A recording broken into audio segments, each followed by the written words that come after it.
candlestick. So this skill is going to begin in a single foot lock.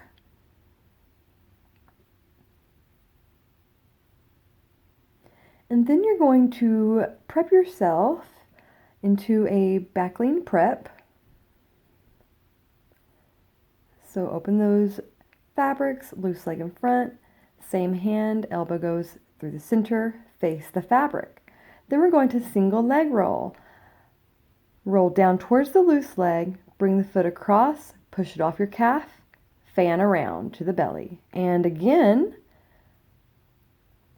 in this third time, you're going to do the same thing, except you're not going to take it off of your calf.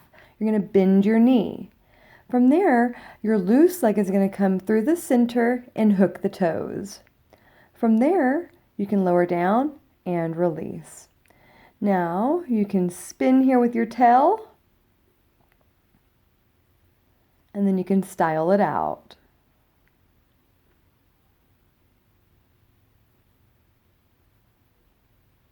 This is your candlestick from a single leg roll.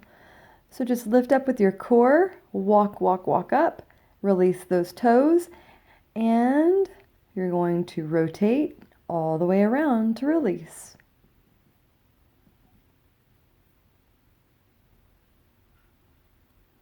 Come all the way through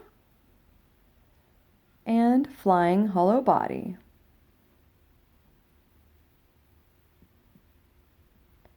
Subscribe today for more videos.